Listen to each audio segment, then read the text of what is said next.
abandoned ship! We've been boarded! Get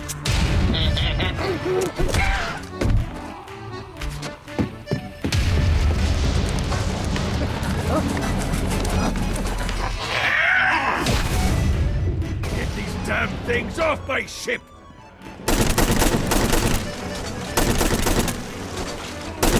Run.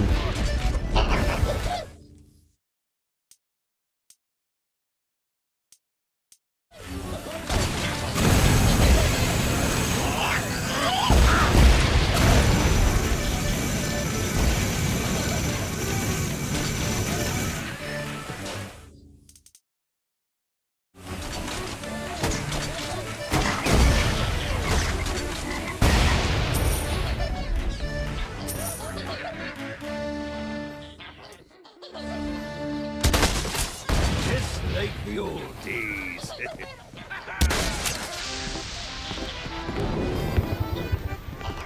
welcome in my crew anytime.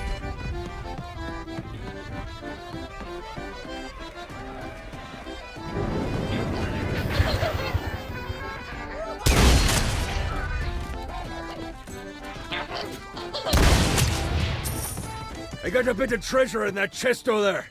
The weapon you find inside may help with our little imp problem. I need the rest of wings.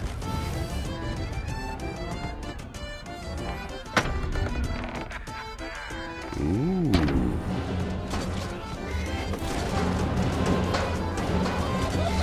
Who's next?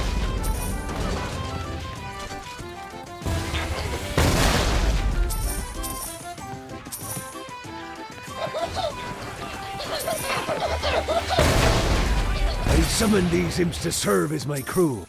I forgot what a handful they could be. Once aboard, they wouldn't listen to their captain. They ran amok in the bowels of the ship.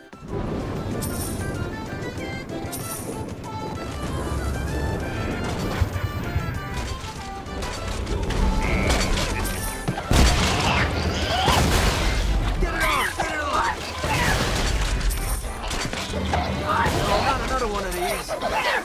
Good God, they're swarming me!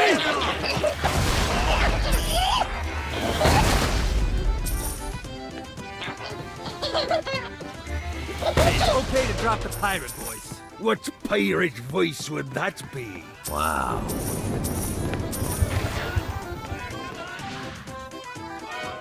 Zinyak's destruction of Earth had a profound impact on the afterlife. To heaven, it was a logistical nightmare. St. Peter's meticulous nature drove purgatory wait times to unbearable levels. Meanwhile, in hell, where souls in pain were used as currency, it created a new era of prosperity for the wickedly enterprising. This economic boon resulted in the coffers of hell to be overflowing, which in turn piqued the interest of the most notorious man that sailed the seven seas. Long had Blackbeard been a thorn in Satan's side, robbing tax collectors on a semi-regular basis. But the promise of an immeasurable fortune drove him to be even bolder. An arrangement was reached. Blackbeard would provide information on strategic targets in exchange for a share of the profit. Johnny, who was interested in murder, not money, happily agreed.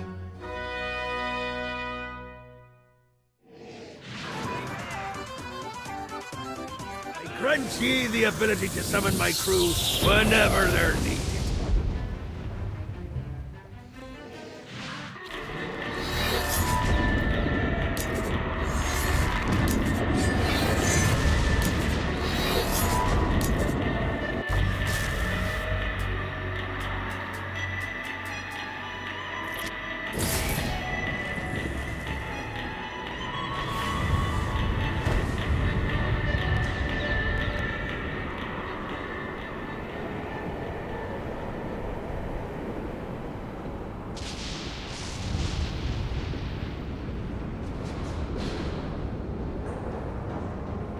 I raided a Interpol office and found information on where the president is being kept.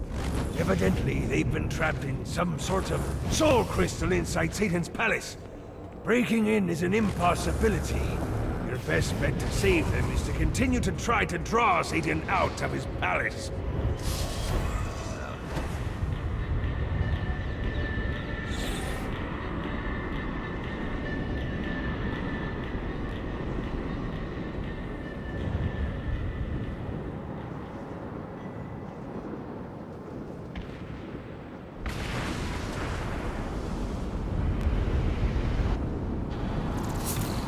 You know the drill.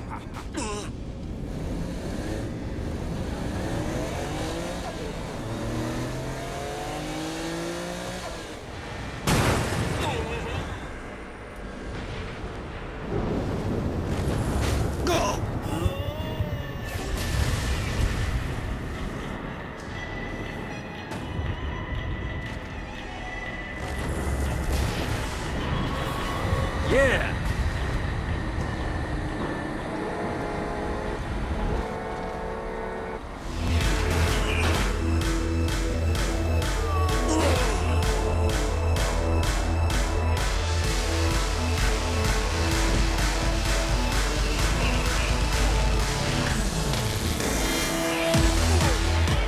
Lights up.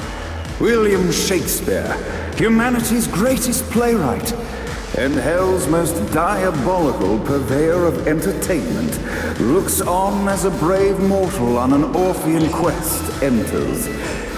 The bard's interest is piqued, and he looks to test his visitor's mettle.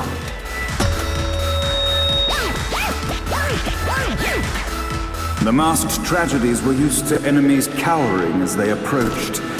But soon they realized that they faced a foe with courage and nobility, traits uncommon in the fires of perdition.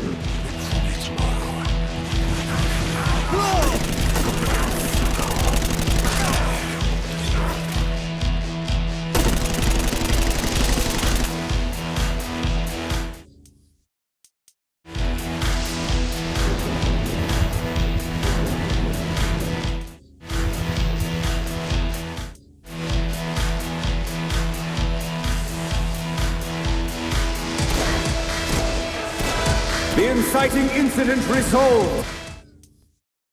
The time had come for rising action.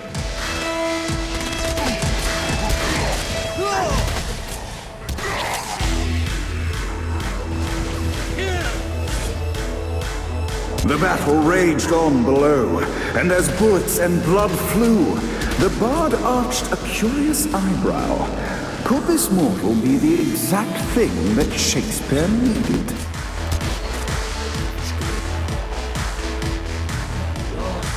This battle is far over, mortal. Arise! And now, Act 3!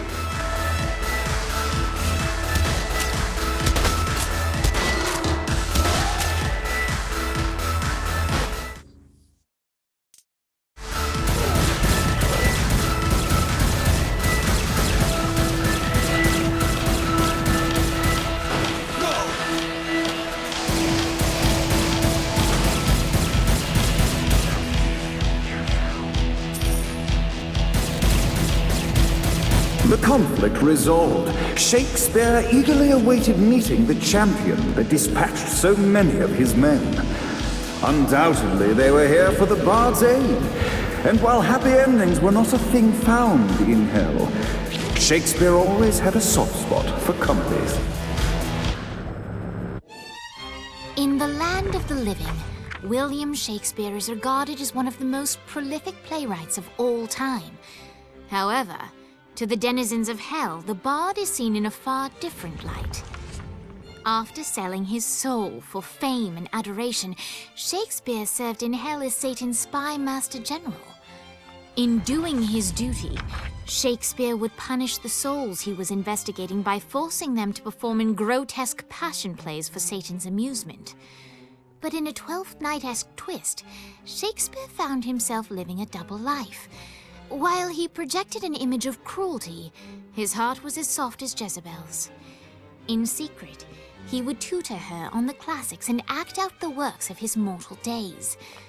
When Satan found out, he cast Shakespeare out of the palace, believing that the poet would be tormented by the populace of hell, far out of Jezebel's sight. But Satan had not counted on the bard's cunning.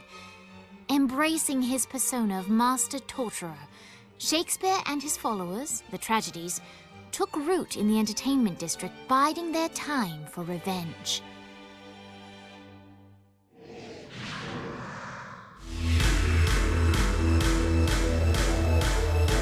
So Shakespeare called forth the Deus Ex Machina to bestow our protagonist with the arcane power of Horse Stomp.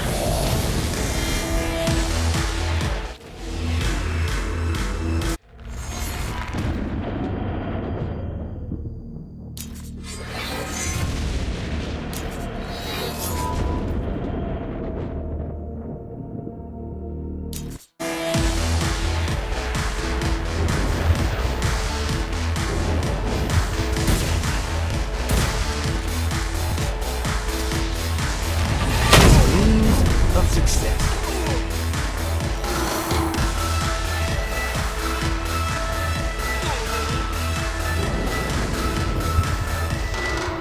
Cannot hide. You face the unruly masses now.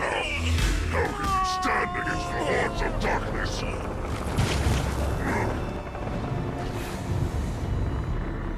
God, this feels good.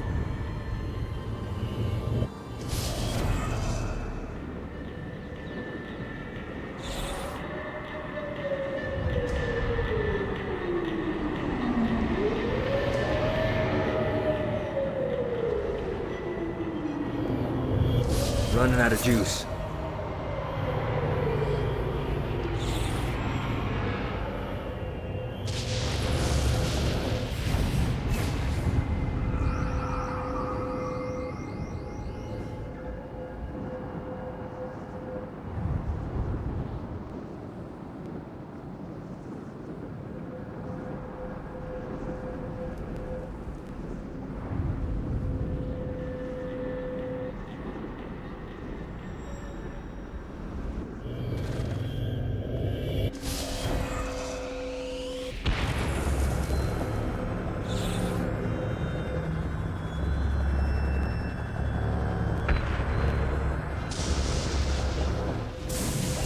Let's see what these things can do.